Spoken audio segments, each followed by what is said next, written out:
Miami is one of the most brutal tracks on the Formula One calendar.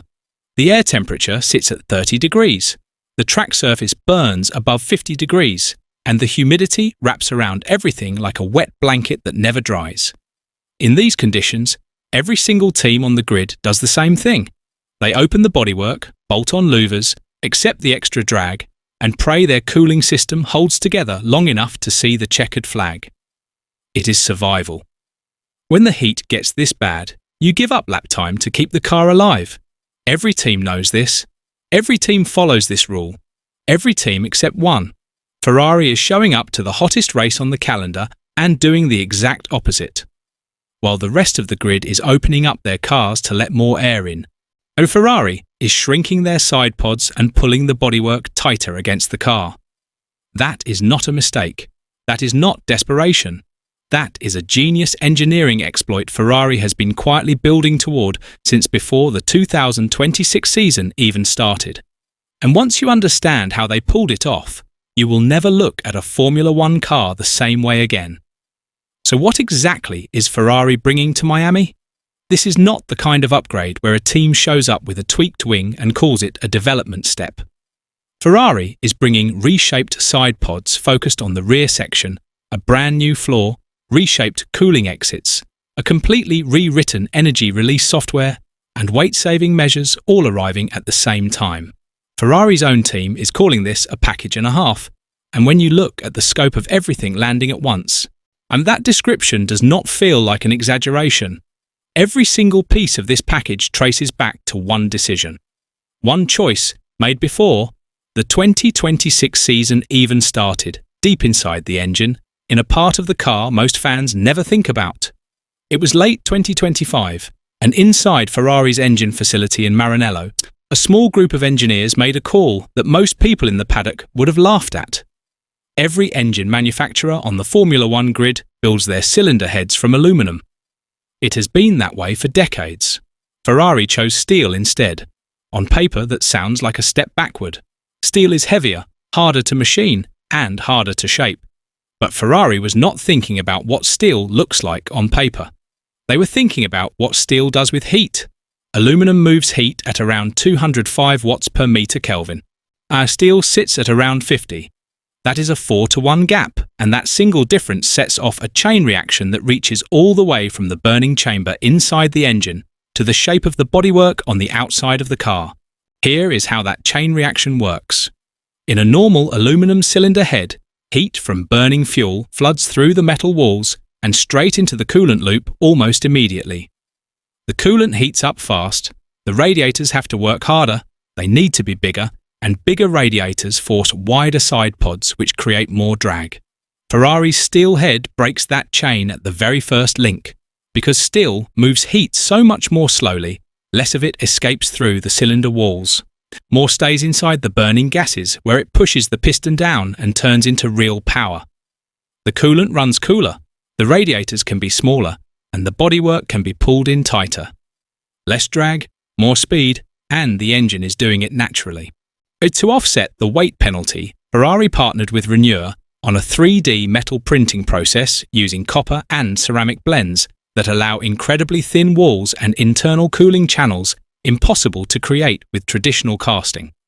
The 2026 regulations also raised the minimum engine weight from 120 to 150 kilograms, absorbing most of the gap between steel and aluminum before it became a problem.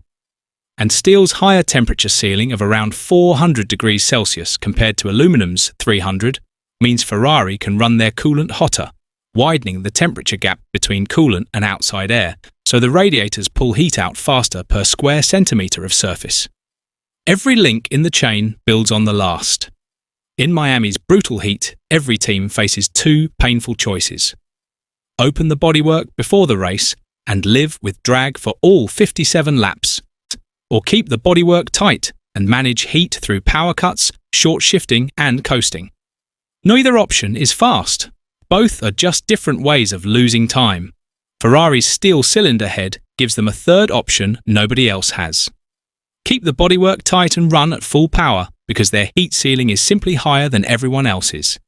The gap between a car running open bodywork and a car running closed bodywork in these conditions is worth 2 to 3/10 of a second per lap. Spread that across 57 laps in Miami, and it changes finishing positions.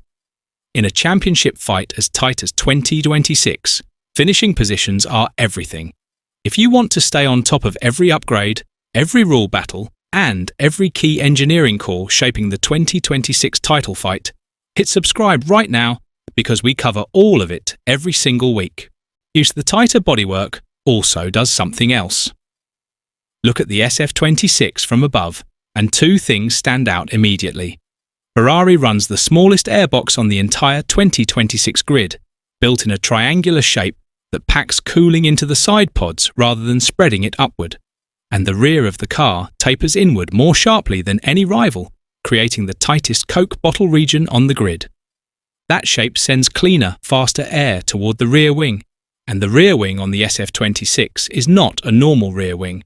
Ferrari has developed what the paddock calls the Macarena wing, an active aerodynamic system that physically rotates its angle depending on what the car needs. On the straights, it flattens to cut drag. In the corners, it steepens to restore downforce.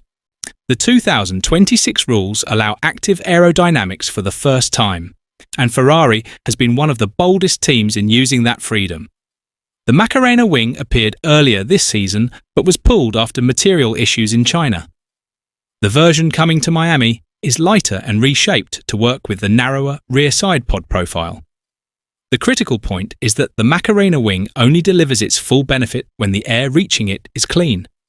Tighter side pods make that happen. The reshaped bodywork and the Macarena wing are not two separate upgrades. They are one connected system. The new floor was originally built for Bahrain. When both Bahrain and Saudi Arabia were dropped from the calendar due to regional unrest, a 5-week gap opened between Japan and Miami. Ferrari's team boss used that window aggressively, merging the Bahrain floor with parts meant for later in the season into one mega package. This breaks Ferrari's usual philosophy of small controlled steps where each upgrade is measured on its own before the next one arrives. The gamble is real. More speed on day one, but more risk if parts interact in ways the models did not predict. The April 22nd filming day at Monza is Ferrari's only real-world check before Miami. Monza was chosen deliberately because its long straights and heavy braking zones stress the energy recovery system in exactly the ways Miami will. While the aerodynamic changes have grabbed all the attention, the software fix might matter just as much. Both Leclerc and Hamilton have suffered from super clipping all season. When the battery gets too close to its limits, the software cuts electric power sharply to protect itself, right at the moments the driver needs full power most. The throttle is pinned to the floor, but the car stops pulling. At Suzuka, Hamilton lost over a second to Mercedes on the back straight alone, not because the Ferrari lacked speed, but because the energy system was cutting power to recharge itself mid-race. Ferrari's reworked software targets electric charge handling, lap charging plans, and smoothing the power curve so drivers get steady, consistent electric help all the way around the lap, instead of bursts followed by sudden drops. The Monza filming day is the moment of truth for this fix too. The pressure behind all of this is enormous. Mercedes has won all 3 races of 2026. Kimi Antonelli leads the championship on 72 points. George Russell is on 63, and Leclerc sits third on 49. Ferrari trails Mercedes by 45 points in the constructors' standings after just 3 rounds. A power gap of around 20 brake horsepower exists between the two teams, partly from a Mercedes compression ratio that the FIA will ban from June 1st. But Ferrari cannot wait for that fix. They need time from the chassis and software right now. McLaren is also closing in, with Piastri finishing ahead of both Ferraris at Suzuka and a major upgrade package of their own heading to Miami. If McLaren closes the gap to Ferrari while Ferrari chases Mercedes, the title fight becomes a 3-way war that stretches everyone thin. There is one comparison that needs addressing directly. In 2015, McLaren had almost the same idea: shrink the engine, shrink the cooling, tighten the bodywork, gain aerodynamic speed. The Honda-size Zero concept collapsed into one of the most painful seasons in modern Formula One history. Just 27 points all year. It failed because Honda was forced to squeeze their engine into a package it was never designed for. The engine was made small to fit the car. Ferrari's approach is the complete opposite. The steel cylinder head was not chosen to allow smaller side pods. It was chosen for burning efficiency, keeping more heat energy inside the gases where it generates real power. The smaller cooling requirement is a consequence of that efficiency, not the goal. But that the car follows the engine's natural characteristics rather than fighting against them. That is the difference between a genuine engineering exploit and a forced compromise. And now, all of it arrives at Miami at the same time. The reshaped side pods, the Macarena wing, the new floor, the reworked software, and the steel cylinder head that started the whole chain. Miami is the first real-world test of whether Ferrari's entire engineering philosophy pays off. The track temperature alone can split the grid by half a second before anyone touches a setup dial. Ferrari's advantage does not show up at every track. It shows up most exactly where the heat is most brutal. The team that needs to cool the least has the most freedom to build the fastest car. One material choice made inside a cylinder head in Maranello in late 2025 has set off a chain reaction that is now reshaping the entire 2026 title fight.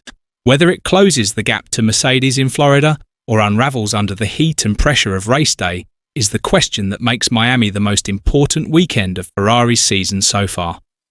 The engineering is done. The decisions are made. Now the track decides.